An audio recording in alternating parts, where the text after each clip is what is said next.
Thank you for joining us for this episode of the Conservation Podcast here at the Pike County Conservation District. My name is Emily. I'm the Communications Coordinator at the district, and I have two wonderful guests joining us today for this episode.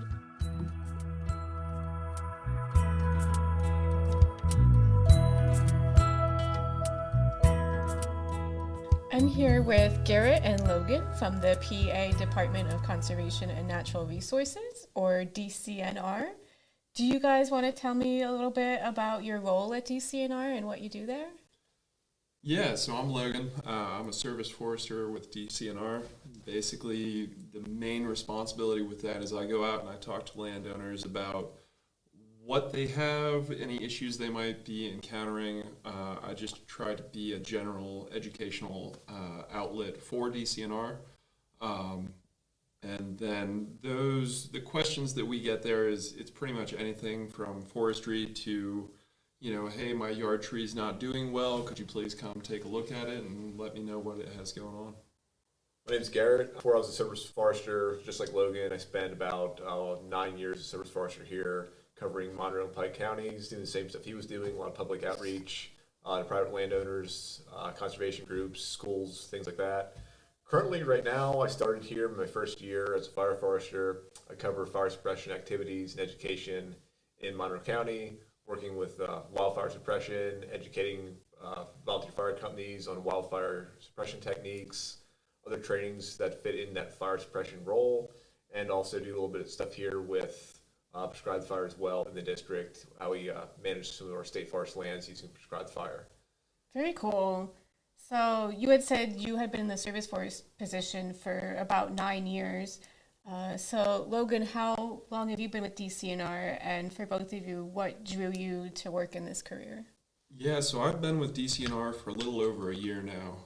Initially, I was doing inventory and monitoring as part of our sustainable forestry initiative. So basically that's going out, identifying points in the woods where we just collect data on what's out there, what's growing, the size of the trees, and basically composition of the forest, so that we can monitor changes over time and see if there are any dramatic shifts, and then look for explanations for why those shifts are happening.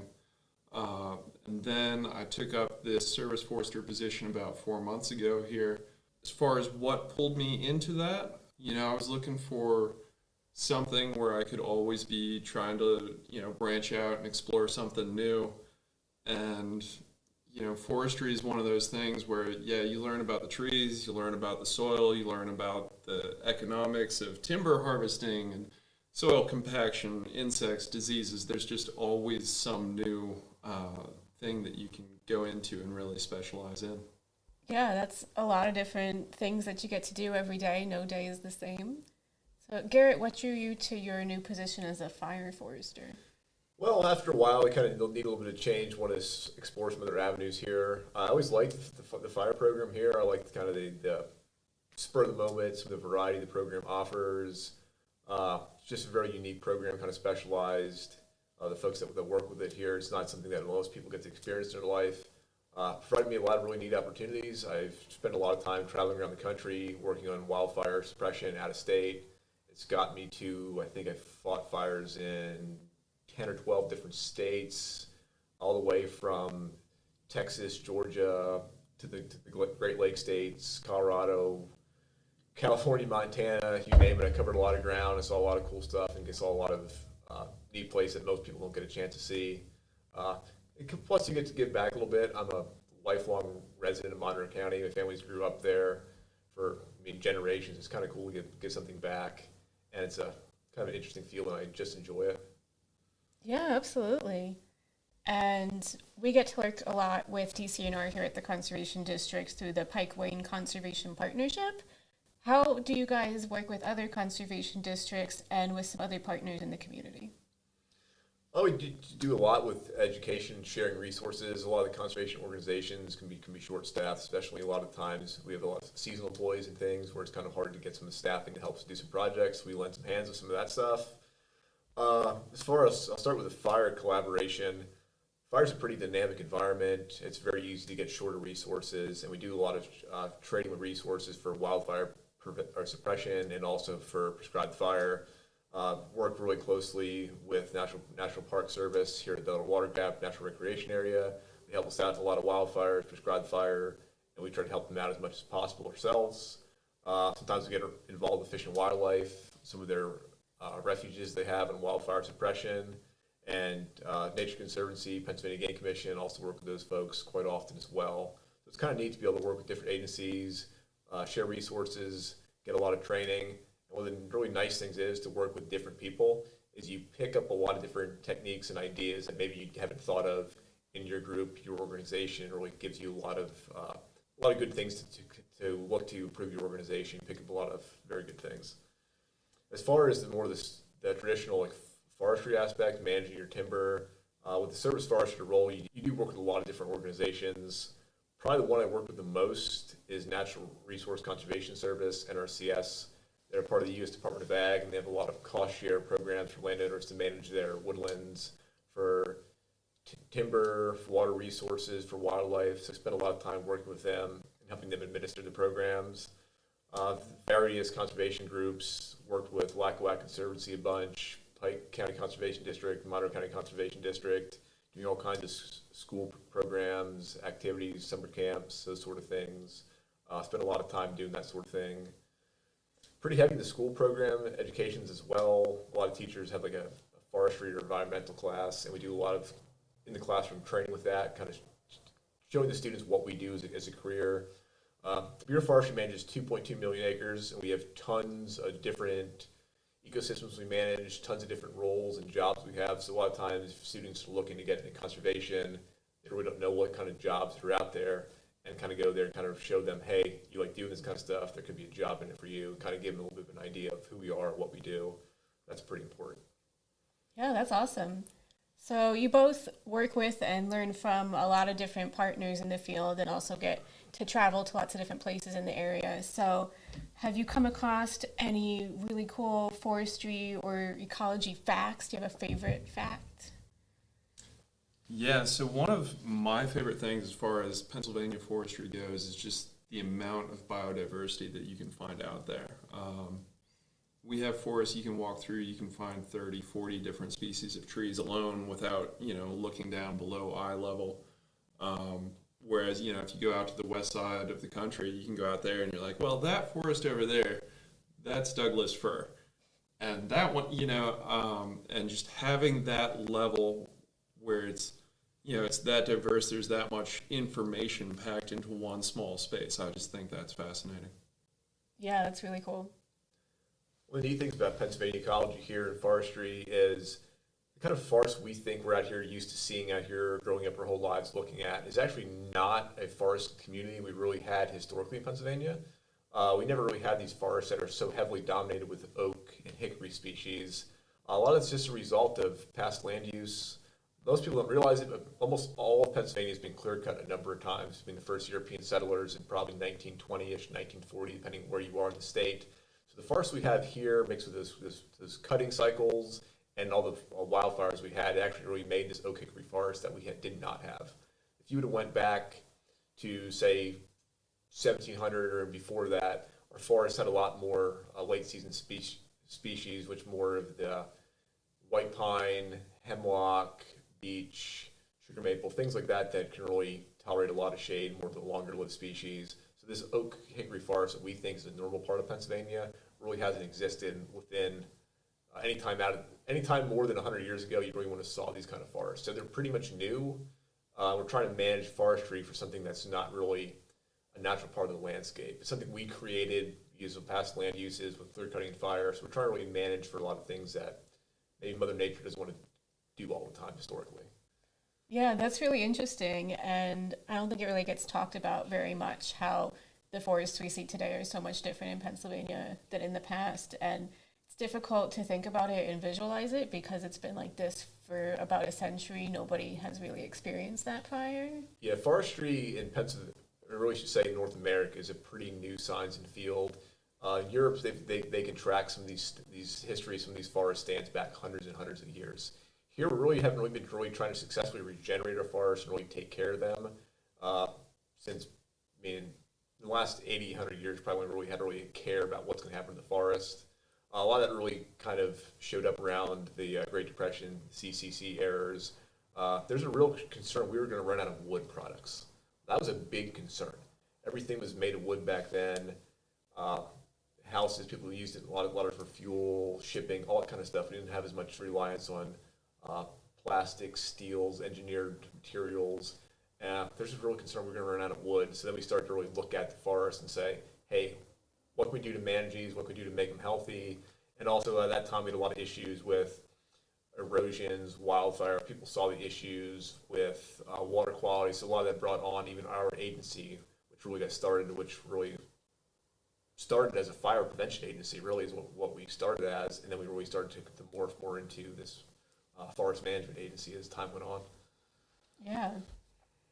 So Northeast PA in particular has a lot of unique geography and topographic features because of the recent glaciation that we had just ending about 10,000 years ago. So how has that affected our forests and what we see today compared to some other areas?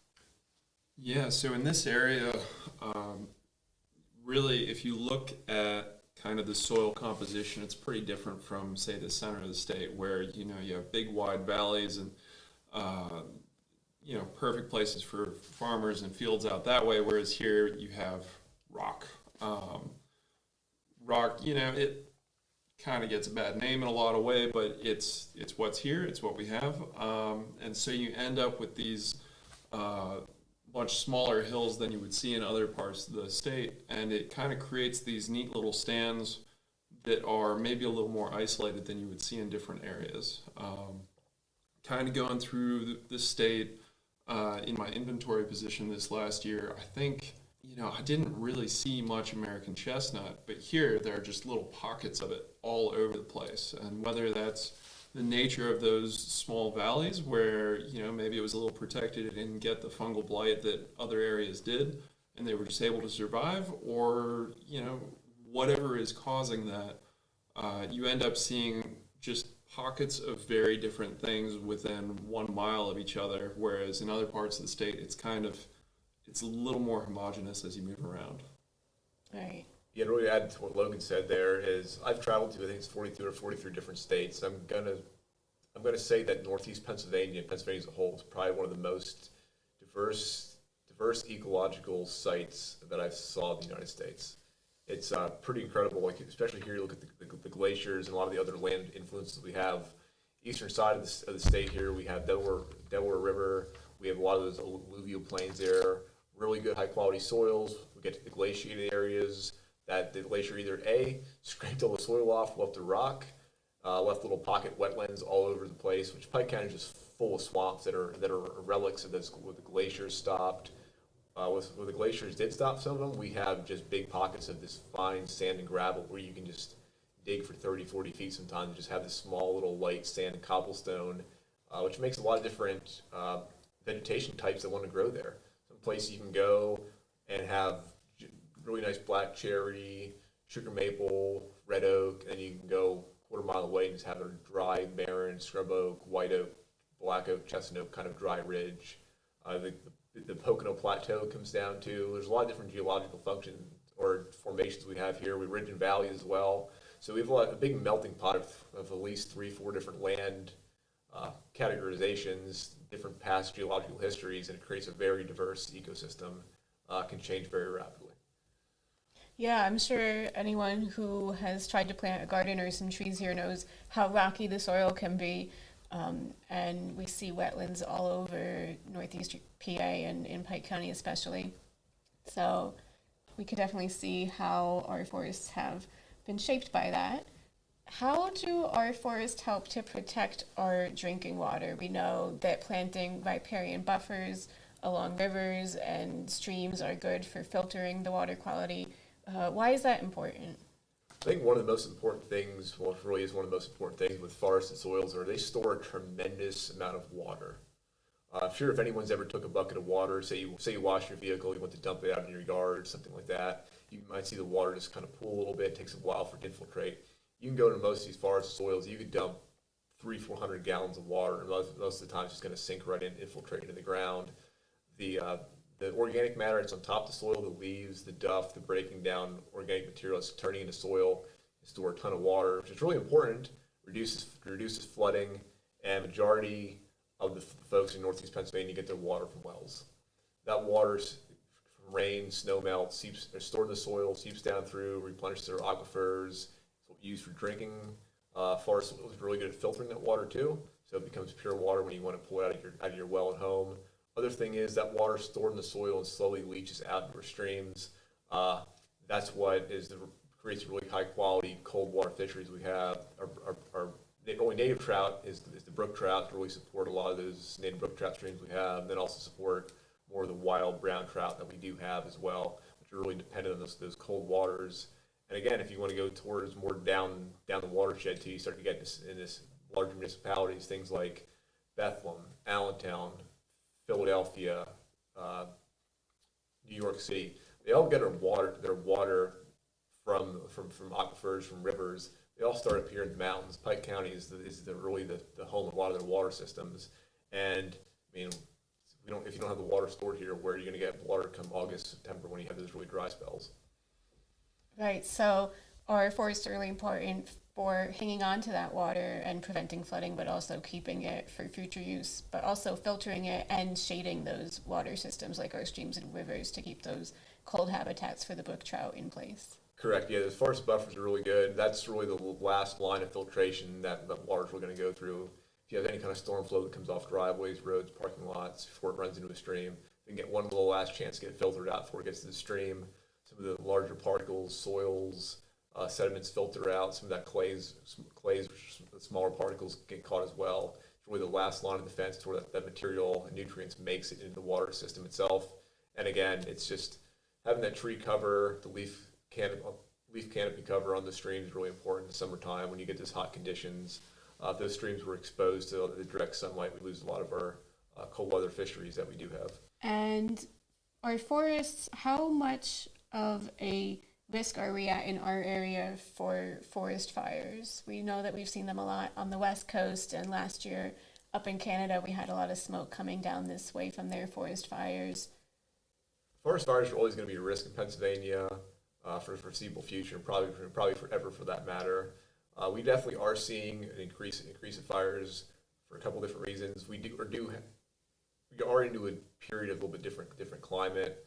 The last 5-6 years, we've been seeing some longer periods of prolonged dryness. The last 2 summers we had some small droughts, a little bit more intense fire behavior in the late spring, the summer that we usually see. And one of the big things with increasing fires is the amount of people we have that are utilizing the forest and making their homes here in Northeast PA. Most of our fires in Pennsylvania, over 99% of the fires are caused as a result of human activity. And most of that here is things like along the lines of debris burning and equipment use. So the more people you have moving out here, more people that could possibly burning brush, burning other debris around their houses, the more of those occurrences you have, the more chance you have of having those having more wildfires that could potentially impact more people, loss of life, loss of homes and property is just going to keep increasing. Sure. Is there anything that we could do on a community level to help prevent forest fires in our area? Community-wise, probably is education. If you're going to do yard cleanups, burn leaves, other kinds of debris, things like that, is pick your days you're going to burn them. That 60-degree day, middle of April, where you have really low humidities, 15, 20, 30%, that's not the day you want to be burning things outside. Sure. Wait till things green up after a rain or during a rain if you can. Less likely a fire is going to escape containment and become a wildfire at that point. If you're going to do any kind of outdoor burning, make sure it's in areas that's free of fuels that can potentially carry the fire into the wild environment. Place where you have green yards after it rains, use hoses, things like that. Watch the weather is a big one. I think it's just a lot of it too, it's just education. It's just people really don't think a lot of times that a small little, you can just be burning a bag of trash in a burning barrel in your backyard. 1 or 2 little embers can go, hundreds of yards sometimes in the right conditions and land. One little ember starts a fire and just really gets out of hand pretty quickly. Sure, yeah. So even if you're just burning a little bit, you want to take the same precautions and make sure that your fire is contained and that you're burning on the right day with the right conditions. And definitely be cognizant of your fire activity. You investigate a lot of fires. People were out burning. They went in the house with dad to get lunch, something like that. Chase the kids around, and they come back 5 minutes later, and the woods is on fire. Right. So just make sure things are fully out when you leave them, or if you have to step away, make sure there's a competent adult there that can monitor the situation. Sure, definitely good advice. And besides forest fires, one of the other threats that we've got coming from our forests in this area that people are pretty familiar with are ticks and the Lyme disease that they carry. So how do our forests kind of shape why we have such a greater tick and Lyme disease abundance here than in other areas? I know that our deer abundance is pretty high and that there's been some studies that some vegetation hold higher tick populations. So is there anything that would make it why we have higher instances of Lyme disease here than in other places in the country? Well, I know that there is research showing that species such as barberry is more of a conducive environment for ticks to go through the life cycle. The temperatures are more conducive to them going through their degree days to grow. Humidities are correct. Temperatures light. A lot of small mammals in there as well, looking for food and also hiding from other predators. And of course, when you go through 1 or 2 more cycles of ticks in say a 1 or 2 year time frame, you start exponentially multiplying. Say Sure. 2 makes 4, 4 makes 12, 12 makes 100. It kind of starts really building on that aspect right there. I know the whole Lyme disease issue really heavily affects a lot of our staff, and a lot of the folks that I work with and know that spend time recreating. It can be hiking, hunting, you name it. Ticks are always out there on everybody's mind. People that I know that are foresters that work out in the field, majority of them have had issues with tick-borne illnesses in the past, and it's expect to happen again. Sure. Is there anything that you or some of your coworkers do when you go out in the field to prevent tick exposure? Definitely one of the big ones is a lot of us treat our pants with permethrin. That's a big one. Just really trying to be vigilant a lot of times. Some of our folks will wrap tape around the bottom of their pants, their cuffs, their boots, things like that to prevent them from crawling up inside. One thing that really helps too is make sure your shirts are tucked in. A lot of times the ticks will crawl up your pants, and they're able to crawl up underneath your shirt. Anything you can avoid to prevent them from getting underneath your clothing definitely helps. And one thing I do when I go home is, especially in the summertime when I'm out, is one of the first things I do when I get home a lot of times is take a shower. It's one of the main things. As soon as you can find those ticks and get them off, the better. Right. And it's not uncommon to not be in the woods for 2 or 3 days and get in your truck, and all of a sudden you feel a tick crawl across your arm. They do travel very well. They are persistent. You get them in vehicles, your office, your home. So one of the big things is just trying to limit how far they can actually get. Sure.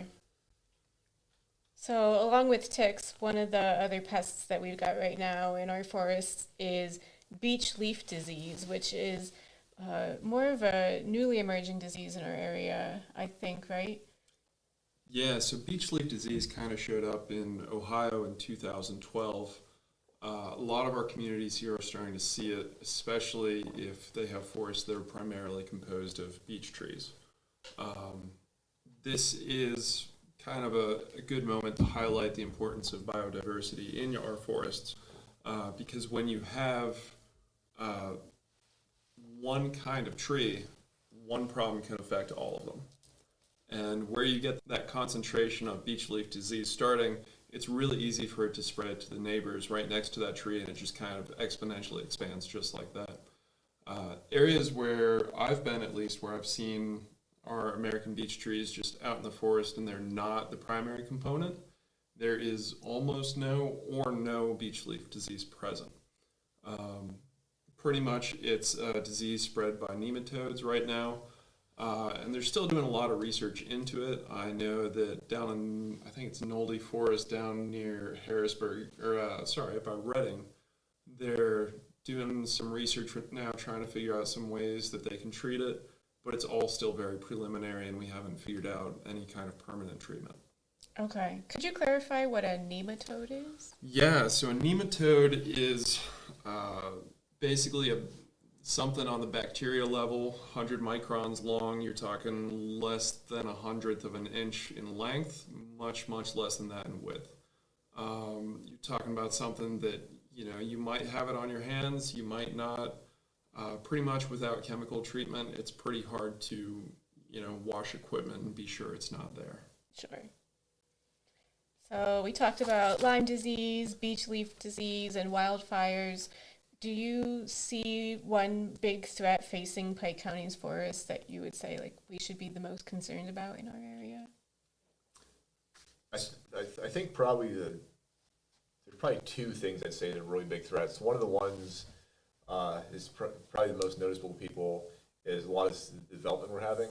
Our forests, as far as trying to really manage them, is really becoming hard to do just for the fact that how subdivided and how much of our forest is getting broken up. It's easy to, I shouldn't say it's easy. There's a lot more options to manage a forest that maybe is 150, 200 acres in size. Just using those numbers.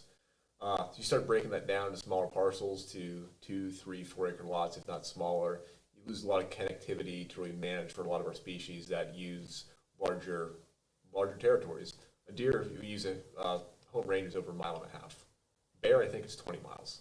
So you're trying to manage for a species that moves around the landscape like that. How do you manage for a species that does that if you can only control maybe 2 or 3 acres, whatever happens in that? It makes it very, very hard to manage for the species that use those larger territories.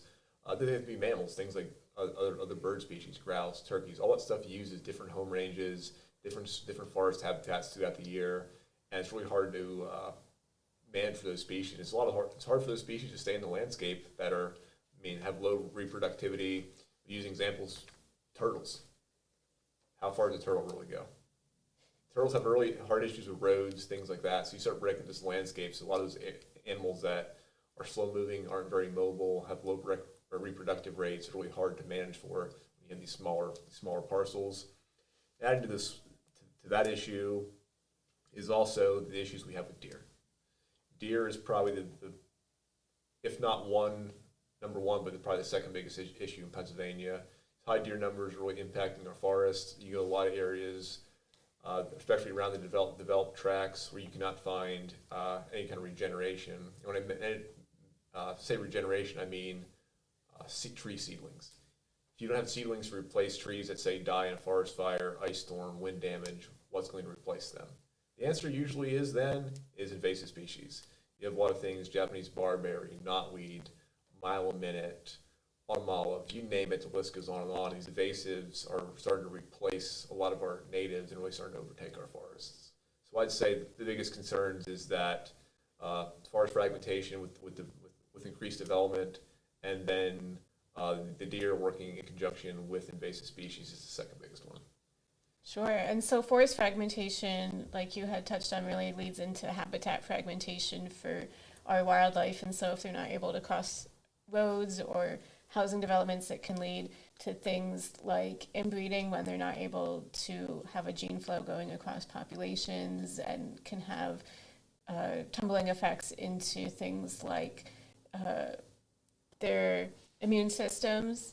And because if you have inbreeding in a population, it's difficult to have an immunity if there is a disease or something that pops up. And so it's important to have gene flow across populations so that you can have adaptations that might arise for things like resistance to a disease, so that if something were to hit a population, it wouldn't knock out the whole population. Exactly. Like fragmented populations of any kind of species are very vulnerable.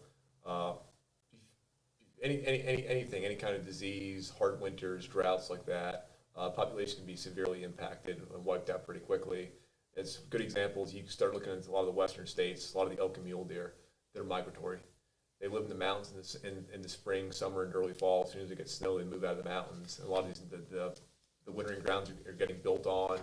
There's highways and things like that in towns that are really starting to cut off the wintering grounds, and they can't winter successfully. Population really can't survive, and these populations that are highly migratory just are making it. They're starting to dwindle. Right. And so our deer population around here, which you had mentioned, is really kind of growing out of control. And I think that part of the reason it's so bad around here is because they've lost all their natural predators, right? So predators of white-tailed deer used to be mountain lions and wolves and other large carnivores that we had in this area that have been extirpated. Yeah, besides people hunting and being car accidents. There's really not much to really praise on deer besides coyotes will definitely prey on deer, especially fawns. And if you get deep snow where deer aren't as mobile, coyotes have a pretty good advantage. And black bear, believe it or not, will actually prey on the fawns as well. But you're just really not having that link there with the more the apex predators, which we used to have, the gray wolf and also the mountain lion. Like that's two big natural predators that aren't really there. And I mean, part of what we have around here is we have a lot of people that feed wildlife too. They concentrate deer in higher numbers like that. The deer know when it's hunting season, a little bit of pressure in the woods, they go to these safe refuges and they stay there, and then they come out and they really start impacting a lot of our forests. Sure. Logan, do you see any big threats facing our Pike County forests? Yeah, so I mean, right now it's kind of the death by 1,000 cuts, right? You've got all these small stressors that are kind of adding up. You have disease, invasives, displacement, fragmentation, and then like we have foresters, loggers, people in the industry trying to do scientifically backed, healthy forestry to get things where we want them. And then well-intentioned people coming into the forest and interfering with those operations, trying to, with the best of intentions, stop those operations from going on. And sure, yeah, I understand that cutting down a 100-year-old tree is hard for some people to see. But realistically, that tree it's hitting a point of decline. It's going to get hit by invasives, and we can either do that harvest at a point when regeneration is optimal and there's a good chance we're going to get those oak trees to grow up, or we don't, and that old tree dies and there's nothing to take its place except that Japanese knotweed we talked about. So really, that full circle, that kind of comes back to the service forester position of public outreach and education, and try and say, there's a time and a place for it, and we do the best that we can to make things healthy. I'll add one more thing to that, Logan, too. You mentioned about, forest management, which involves usually managing some kind of cutting, prescribed fire, something like that to really change the forest composition. One thing people don't realize is that every species has a niche. It has a little habitat, age class where it wants to live at a certain point of its time or for its whole lifetime. A lot of our species that have utilize these young forests, which we call the early sectional species, things like grouse, woodcock, goldwing warblers, cottontail rabbits, those sort of species need to have that young forest. That young forest is usually defined as anything under 25 years or so, generally speaking. And without having those younger forests, we lose a lot of those species. You'll hear people talk about all the time. I spend a lot of time in service forestry working with a lot of these hunting clubs up here that have been here for 125, 140 years, some of the older clubs here. And people that are, this point in their life now are 60, 70, 80 years old, can tell you stories about how they used to go out with their dog and they could flush 50, 60 grouse in an afternoon. Now the guy might go out with his pointer and he might find one or two grouse. That's it, within a whole day. We can't get the species back unless we have a younger forest where they can actually survive. So we need to have that mixed age class forest on the environment. We're spending a lot of time trying to do that on state forest here. We're trying to, what we call, balance our age classes. We're trying to get all age classes of forest, say anything from year zero, where we're just cut right now recently, all the way to stuff that we're going to let as long-term reserves that might be allowed to get 100, 150, 200 years, or maybe not get touched at all. So it's really good to have the different age class forests in the landscape, because a lot of species really depend on that. Yeah, absolutely. And Logan, you had mentioned when you had said that we're kind of facing a death by 1,000 cuts, a lot of different threats piling up and making it difficult for species to survive, that there's a lot of scientific research going on that is backing DCNR policies and procedures. So are there any new up-and-coming strategies that you guys are starting to use at DCNR or will be using soon in the future that you're excited about? Yeah, so kind of to start and put that in perspective, if you think of the forest kind of in agricultural terms, your oak trees might take 80 to 90 years to grow up from seedling to that full-sized adult before it starts going into decline. And to look at things a little differently. If you were to talk to a farmer who grows corn, 40 years of harvesting corn, you get a lot of experience. You know within a year or two whether something's working or you have consequences.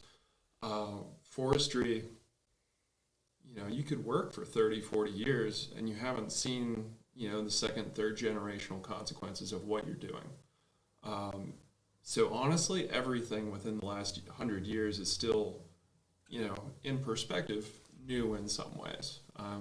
We have a good idea of what is causing regeneration or what is impeding regeneration, but as far as what might have negative effects on, genetic composition or wood quality in 80 years, a lot of the results of new stuff that we're doing kind of has yet to be seen.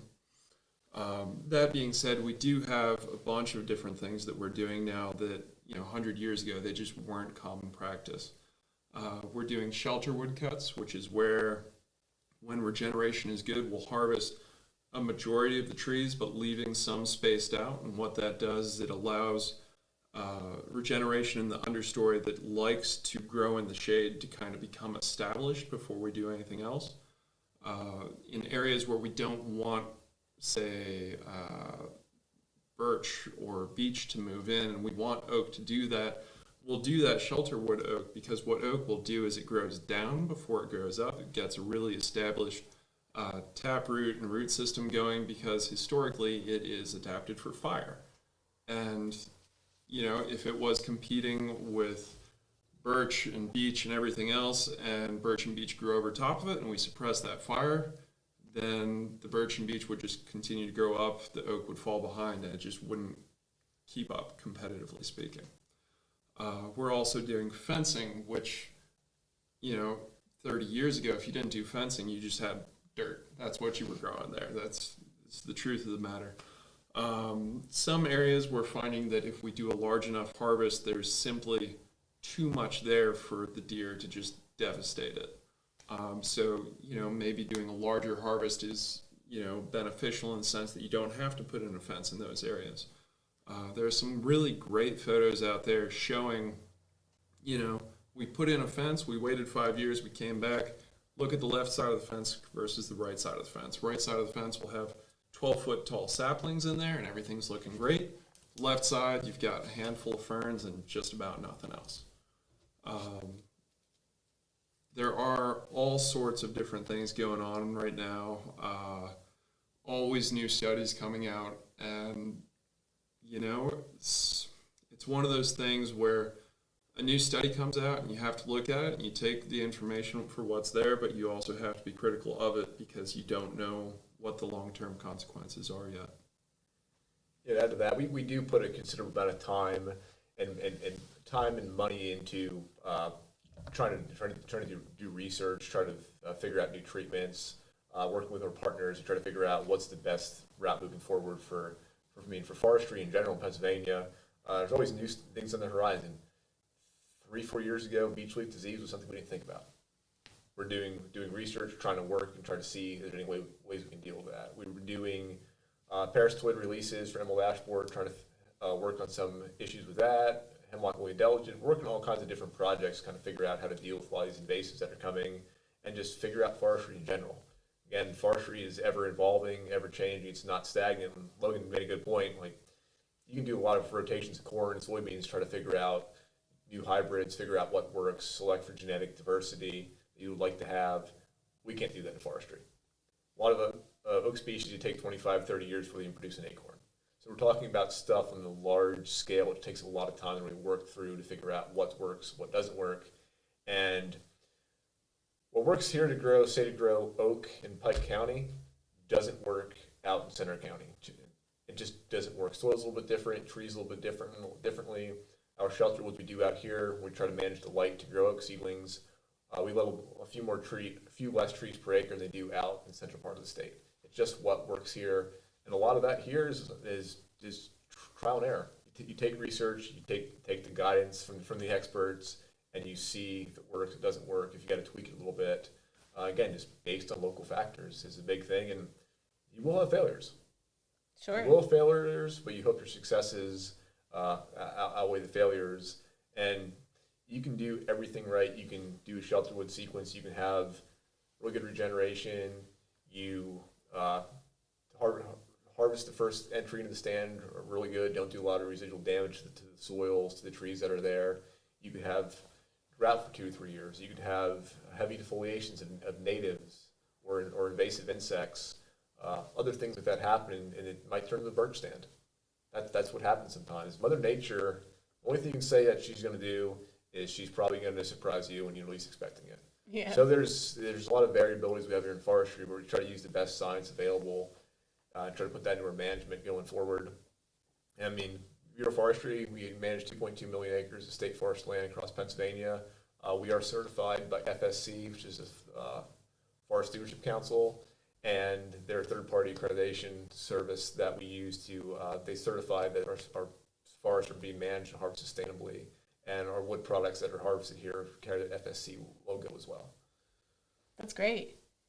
And so DCNR manages 2.2 million acres, which is just an unimaginable amount, but a lot of our land here in Pennsylvania is privately owned and managed, right? So do you have any practices that private landers might be able to do on their properties to help with forest management and the health of our Pennsylvania forests? Yeah, so probably the easiest answer for that is to try to reach out to their local DCNR service forester, which is a totally self-serving statement. I'm okay with that. But I mean, seriously, it's free. We're not going to charge you for it. It might take us a couple weeks or a month or two to get out there. That's the reality. But we're free to talk to, and we'll come out and we'll give you opinions. And we have to be careful that we're not crossing any lines and taking work from private sector.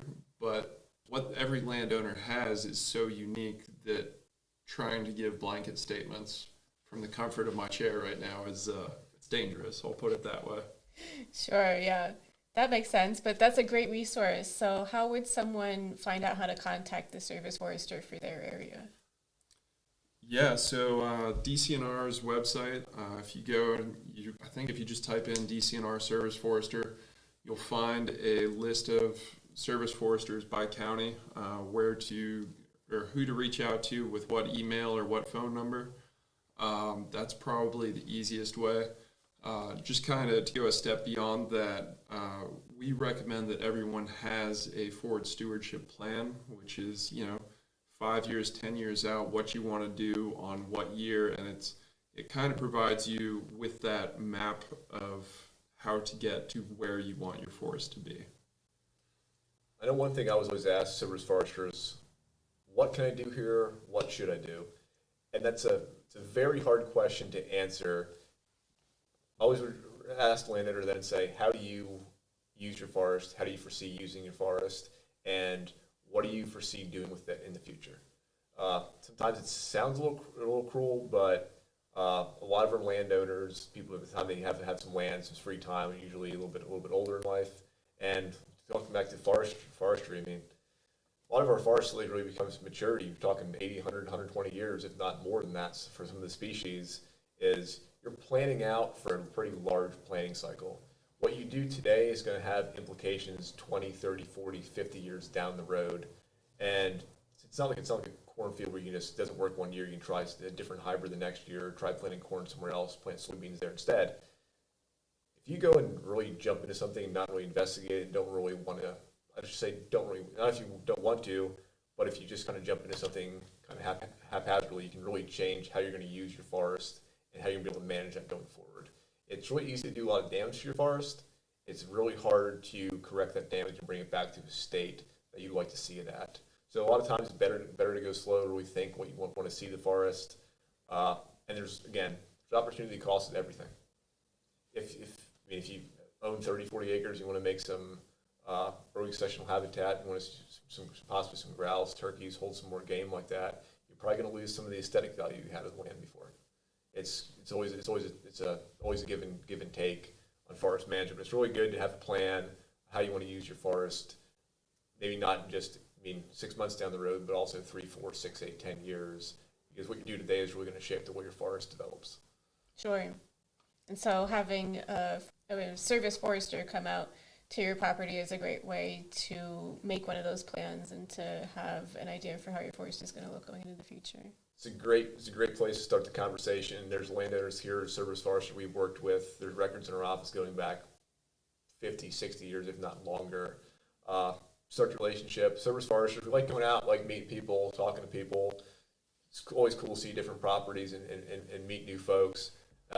More than happy to come out there if you own a half acre, you want to talk about trees in your yard that are declining in health, all the way up to if you have a couple hundred acres to work with, want to do some larger projects. All that stuff fits in our wheelhouse, and we're more than happy to do that. Schedule a time, go out there and meet, and see what you have planned for your forest. I know a lot of people that contact us here at the Conservation District work to help manage forests sustainably by planting native species on their property, but we always get the question of how to stop the deer from eating them when they're so young.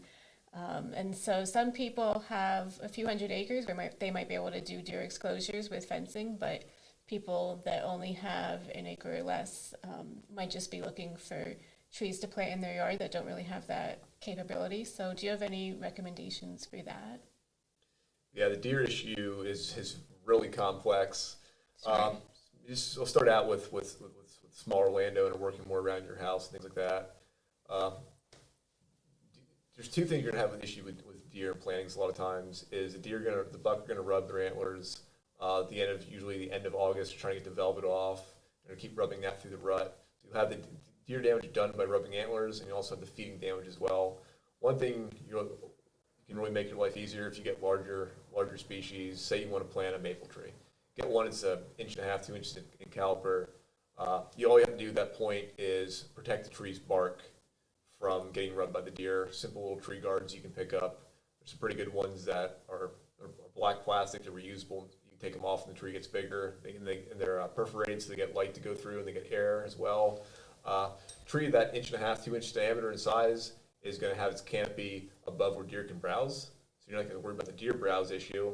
If you get smaller trees, you're going to have to either build a substantial fence around them so the deer can't get to browse them, or use tree tubes as well, where you protect the trees growing up until they get large enough to stand on their own. That really makes it hard. Deer are very ingenious in finding ways to eat things. Sure. Especially too, if you protect a tree up to say 5-6 foot in height, so the canopy's above the deer's browse height, and you get 1.5 foot, 2 foot of snow, and get a crust on it, what happens? The deer stands on top of the crust, and pretty soon now the deer can browse it again. So it's a really hard thing to fight against sometimes. And for larger forest landowners, one of the big things you can't really stress enough is hunting deer. Is the big one. I don't think in a lot of these areas you can hunt enough deer to really have a big impact. There's just so many around, but the less deer we have in the landscape, the healthier a forest is going to be in general. Right. Yeah, I know when people always ask me about the deer, I always say that they're very good at acclimating to whatever you throw at them, and if they're hungry enough, they'll eat anything. But definitely the tree tubes are a way to try and protect those young trees until they're tall enough that they can't eat off the top of the browse there. Exactly. Yeah, the deer numbers we have here, the amount of deer we can carry on an acre is a lot less than a lot of the numbers we have here. It's not uncommon to find places that probably have 20, 30 deer per square mile, when our forest could probably support under 15 or a dozen. So you can really see the amount of damage deer can do, especially when you think of a deer can eat over 5 pounds of browse a day in the wintertime. It's a big pile when you start taking little buds and branch tips to make 5 pounds. Now think of that, a deer doing that all winter long, and now extrapolate that to 20, 30 deer. You can really see the kind of damage they can do over the course of a few years. Definitely. So we talked about a lot in the past little less than an hour. Is there anything else that you'd like to share? Yeah, so forestry is one of those things where it's kind of the Alice in Wonderland, the Cheshire Cat thing, like, well, what do you want to do with your forest? Well, I don't know. Then it doesn't matter what you do. Unless you define what you want, what you want it to look like, the function you want it to serve, it's just kind of do whatever it's going to do. And we can do our best to redirect that into a direction that we want it to go. but it's not always going to go in our favor.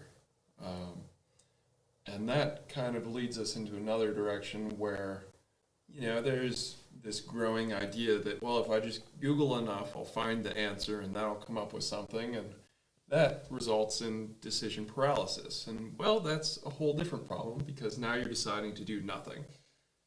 And if you want to do nothing, that's fine. And if you want to do something, that's fine too. But just know that at some point you either have to decide to do that thing, to change it towards the direction you want it to go, or you should make the decision to do nothing, and that should be your active decision. But pretending that there is going to be that magic answer out there somewhere, I think we're just playing make-believe at that point.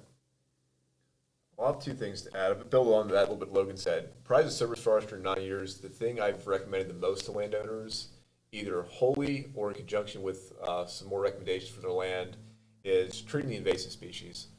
That's a really big one. It's hard to go to any wood lot and not find something that's not native to be there. You go to any area that has a little bit better soil, a little bit more moist, especially when you get down by a stream, you're going to find things, Japanese barberry, knotweed, mile a minute, multiflora rose, autumn olive, buckthorn, you name it, it's all out there. It's probably the best thing you can do as a landowner really to start is to get that stuff controlled. You do any kind of cutting, planting work, you're going to be fighting those species. So as soon as you can get those non-natives off the landscape, the better your forest is going to be. And if you go out there and cut way too many of the red oaks that are out there, you get some problems going forward with your forest. But if you go with your property and wipe out every single Japanese barberry plant that's out there, you hurt nothing. You're going to 100% have a chance at helping your forest. That's probably the easiest thing landowners can do. And it's one of those things, you hear these stories from landowners that, hey, I used to walk down this path 15, 20 years ago to the stream. I can't even get down there. It's this giant sea of barberry right now. I don't go down there anymore. It pokes my pants. It cuts myself. If you can go out there, you can knock that barberry back, reclaim your land, and get a chance to enjoy the stream. You can really see the fruits of your success. It might take, through a shelterwood process, 15, 20 years to get an acorn crop established where it becomes seedlings that are big enough and healthy enough to become a new forest for more cutting activities to follow. But you can go out there with a backpack sprayer, herbicide. In the course of an afternoon, you can go out there and treat a couple acres of barberry, dyes, and you can see the results you have. They're more immediate. And a lot of people everybody likes to have projects that you get instant gratification on it. Some of these forestry practices take years to see the results. But if you can go out there and spend an afternoon, kill a bunch of barberry, you can see the results pretty darn quickly. And if you can start with easy projects, it seems like people kind of build more of a capacity to work on the larger things that take a little bit more time. They see results of their labor, they want to just jump in and tackle more. So definitely go out there and just make the blanket statement is just get those invasive species off the landscape. Will definitely help. Other thing I'll add, I'll throw a plug out for our state forest system. I said before, we manage 2.2 million acres of state forest land. We have 20 different forest districts around the state. Right here locally, Monroe and Pike County, we encompasses the Delaware Forest District, District 19. We have roughly 85,000 acres of public land. We can offer anything from hiking, backpack, motorized camping, fishing, boating, snowmobiling, ATV riding, hunting, all that kind of stuff we have. Get out there, enjoy the forest. We can definitely be found online, our presence. Most of our kiosks we have maps that you can pick up as well. If the forest doesn't say it's not open to certain activity, it is. But most of our state forest here, 85,000 acres, is open to all recreation. That's permitted in the state forest. So go out there, find a trailhead, go explore, and enjoy yourself. Great, thank you.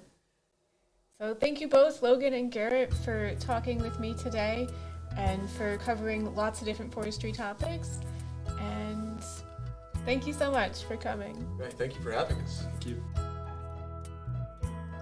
Thank you for listening to the Conservation Podcast here at Pike County Conservation District. If you enjoyed this episode and want to find more, you can find past episodes and new episodes. Our Season 2 episodes will be released monthly starting January 2024 on our website, pikeconservation.org, under the Education tab, or on Spotify.